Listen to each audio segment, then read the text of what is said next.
Brad, and all of the other members of the steering committee here in Bullitt County who've worked so hard, and many of you are here tonight, and you know who you are, and I won't try to name everybody by name, but just thank you all for your hard work. You have raised a lot of money. Campaigning is an expensive undertaking, and you've helped make that possible. And we're very encouraged. I want to thank the College Young Republicans from Georgia Southern for being here tonight. You fellows and ladies, you have been the inspiration for us stopping here, and we're just pleased that we could do so. We look forward to having your votes and your support. Now, let me just do a couple of little housekeeping measures and explain to you what we're doing and why we're here. First of all, we started on Sunday afternoon in Marietta, Georgia on a bus. And we've been traveling all over the state of Georgia. We've made a loop down the western side, and now we have been across South Georgia, and now we're sort of coming back up the eastern side.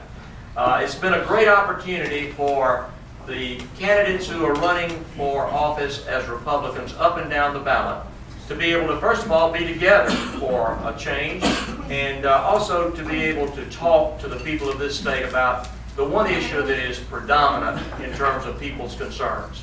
And that is more jobs, better jobs for the citizen of this state. And that's been the theme of our tour. Now, we are all talking about it from various perspectives. But the one thing that has become clear as you hear the various constitutional positions that these people are offering themselves for is you will understand that there is a definite linkage between what each of us seeks to do in terms of creating a better job climate and employing our citizens. You know, we all know that we're in a downturn economy. And in a downturn economy, Republicans still maintain a conservative point of view. In other words, we don't believe we ought to raise your taxes. That is a novel idea to our Democrat friends.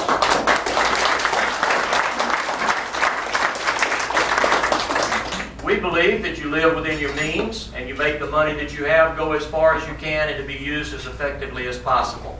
And we think there are ways to do that. But we also know that if we want more money for public education, if we want more money for public safety, and all of the other ramifications of what the state is obligated and in many cases expected to do, the way to do that is to create a better job climate. It is people working and paying taxes that will provide the revenue for us to do the things that we want to do. Now, as you know, we started out our campaign talking about how's the best way to grow jobs. We concluded that one of the essential ways was to create a good tax climate for our state. The Tax Foundation currently ranks Georgia in the bottom half of states, number 29, in terms of a favorable tax climate for business.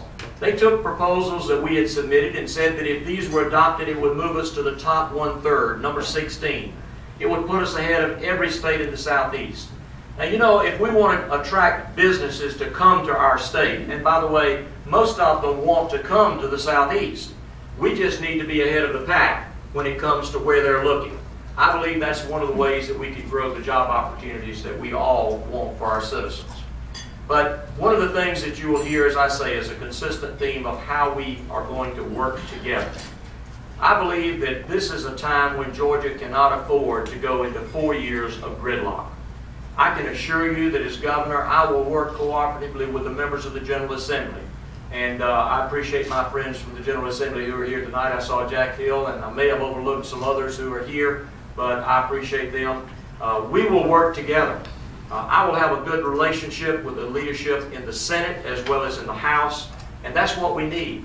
If Roy Barnes is the governor of this state, let me assure you, he's going to find some reason to veto any substantive piece of legislation that a Republican General Assembly puts on his desk. We can't afford that, folks. We need to be working together. We need to have a common purpose. We need to have the future and the best interest of the citizens of this state in mind, not a political party.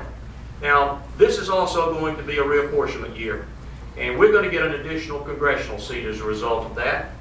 We're also going to be redistricting lines within the General Assembly. If you may recall, Roy Barnes has the worst record in modern history in terms of redistricting. He did things that the Supreme Court of the United States finally threw the maps out and said they were unconstitutional. And we all knew they were, but he spent $1.8 million of our taxpayer money trying to defend those maps in court, all along knowing that ultimately they were going to be rejected. Now, I won't be a governor who allows that kind of thing to happen. I'll work to make sure that communities of interest are kept together. I'll make sure that we don't have unnecessary splitting of counties and cities for the pure purpose of political reasons.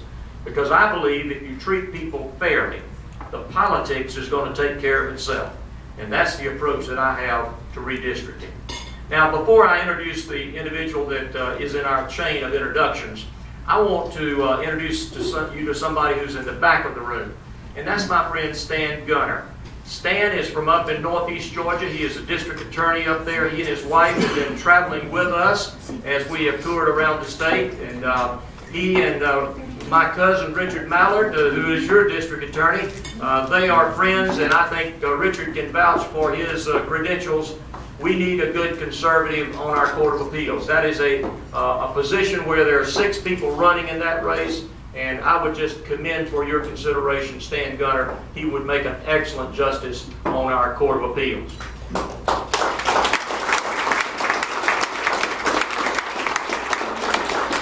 Let me introduce you to somebody that I think most of you already know. He's a fellow who's going to be our next Commissioner of Agriculture. Gary Black and I have been friends for many years. He has worked not only as a farmer, but also as a leader in agribusiness. That's the kind of person that we need as our Commissioner of Agriculture. And I can assure you, having him in that office is going to be a great pleasure, because we can do some really, really good things for the #1 industry in this state, which is agriculture, and we can do some good things for the state of Georgia in a cooperative relationship between the governor's office and the commissioner of the Department of Agriculture. Gary, come on up.